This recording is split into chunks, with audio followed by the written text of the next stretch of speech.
Hello everyone, welcome to Naira study hub. आज हम जो बात करने वाले हैं वो सीटेट के एग्जाम से रिलेटेड, इसके नोटिफिकेशन की और क्या क्या चीज़ें पढ़नी है, इन सभी चीज़ों पर बात करेंगे। तो अगर अभी तक आप लोगों ने चैनल को सब्सक्राइब नहीं किया तो प्लीज़ सब्सक्राइब कर लें और बेल आइकन को भी ज़रूर प्रेस कर दें। अगर बात की जाए कि सीटेट का एग्ज़ाम कब तक होगा, तो ये मानकर चलिए कि 20 दिसंबर के आसपास होना चाहिए। अभी अक्टूबर चल रहा है, नवंबर बाकी है और दिसंबर में लगभग 20 दिन। अगर इस मंथ यानी अक्टूबर में नोटिफिकेशन नहीं आता है तो नवंबर फर्स्ट वीक में आपको देखने को मिल सकता है। इसमें सिलेबस क्या है, क्या क्या पढ़ना है, सभी पर बात करेंगे।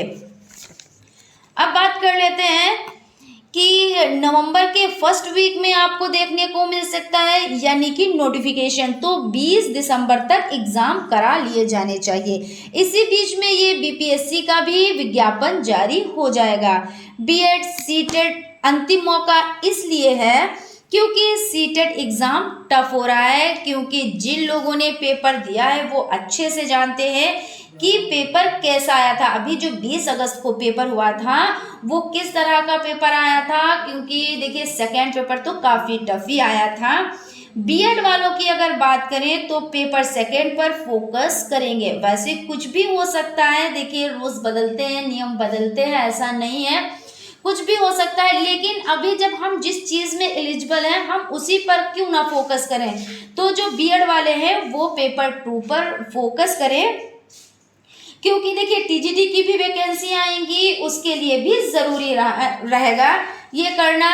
तो आप लोग पेपर 1 पर फोकस बिल्कुल भी ना करें, क्योंकि आप लोग पढ़ लेंगे और अगर कुछ ऐसा हो गया तो आपने पेपर भी दे ली लेकिन रिजल्ट रोक लिया जाए तो इससे तो कोई बेनिफिट नहीं है। इससे बेहतर यही होगा कि आप लोग पेपर सेकंड पर फोकस करें और अच्छे से तैयारी करें और अपना पेपर दें। रहा सवाल 6 to 8 की वैकेंसीज का, तो चाहे यूपी में आए या बिहार में, वहां पर भी पेपर 2 चाहिए होता है, इसलिए आप लोग पेपर 2 पर फोकस करें। डीएलएड की अगर बात करें तो डीएलएड वालों की, देखिए डीएलएड वालों का पेपर 1 भी भरा जाएगा और पेपर 2 भी। पेपर 1 से आपको प्राथमिक में मौका मिलेगा और पेपर 2 में आपको 6 to 8 यानी जूनियर में भी अप्लाई आप लोग कर सकते हैं। बीएड वालों के मन में एक सवाल होगा कि पेपर 1 भरे कि ना भरे। तो आप लोगों को पता होगा 2 से 3 वैकेंसीज के रिजल्ट रोक लिए गए हैं और देखिए उनके रिजल्ट जारी नहीं किए गए हैं। तो ऐसा काम ही क्यों किया जाए जो रिजल्ट रोक लिया जाए या कुछ भी प्रॉब्लम आ जाए।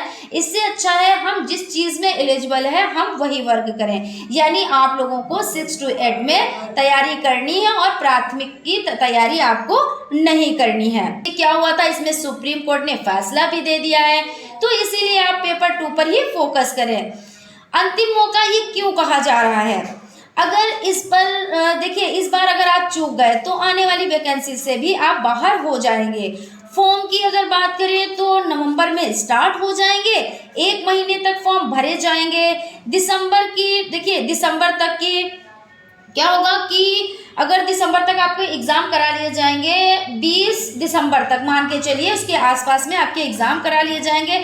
अगर डॉक्यूमेंट्स की बात की जाए तो ग्रेजुएशन के बेस पर, और आप लोग अच्छे से जानते हैं बहुत कोई खास डॉक्यूमेंट्स नहीं लगते हैं और ग्रेजुएशन के बेस पर इसमें हो जाता है आप लोगों का। लेकिन एक चीज़ का खास ख्याल रखिएगा कि नाम सही लिखना है, अपनी डीओबी, ये सब आप लोग जितनी भी इंफॉर्मेशन है ये बहुत ही बारीकी से फिल करिएगा, क्योंकि गलती मत कीजिएगा वरना बड़ी मुश्किल हो जाती है इसमें सब चेंज कराने में। और कभी कभी क्या होता है, कभी कभी क्या मतलब होता ही है, कुछ लोगों ने ऐसा किया भी है कि उनको फिर से एग्जाम देने पड़े सिर्फ नाम को सही कराने के लिए। तो ऐसी गलती मत कीजिएगा। अगर पहले आप लोगों ने ऐसी कोई गलती करी है तो अब वो गलती बिल्कुल भी ना करिएगा।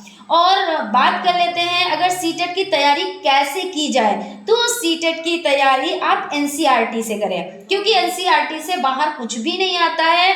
और अगर आप उससे अच्छे से तैयारी करेंगे, नोट्स बनाएंगे, तो आप लोगों को देखिए अच्छे नंबर लाने से कोई नहीं रोक सकता, लेकिन एक चीज़ मैं कहना चाहूँगी, जैसे आपने किसी के नोट्स ले लिए और उसकी आप प्रिपरेशन कर रहे हैं, तो इतना बेहतर नहीं होता है जितना बेहतर आप खुद से अपने हाथों से नोट्स बनाएं और पढ़ाई करें। क्योंकि क्या होता है, जब आप नोट्स बनाते हैं तो आधा वर्क तो वहीं पे हो जाता है, आपको आधी चीज़ें तो समझ में ऐसे ही आ जाती हैं। उसके बाद जब आप रिवीजन करते हैं और फिर से रिवीजन करते हैं तो आप लोगों को क्या मिलता है कि आप लोग समझ जाते हैं कि आपकी तैयारी बहुत अच्छी हो गई है।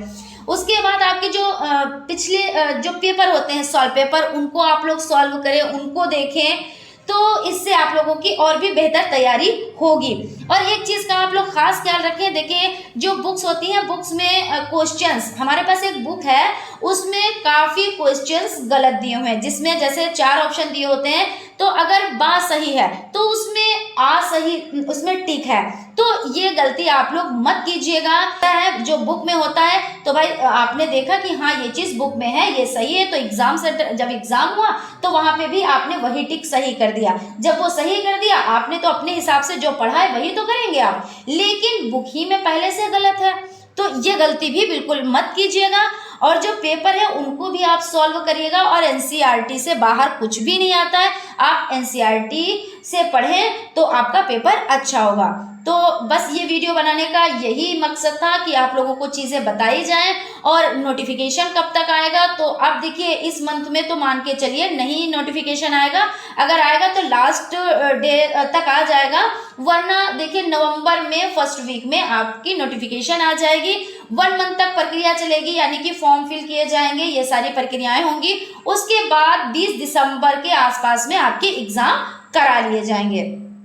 सो फ्रेंड्स, देखिए आप लोग अच्छे से तैयारी करें। और एक चीज़ और भी मैं कहना चाहूँगी कि आप लोग अगर डीएलएड स्टूडेंट है, अभी आपका डीएलएड अपेयरिंग है, तो उस पर भी आप लोग फोकस करें।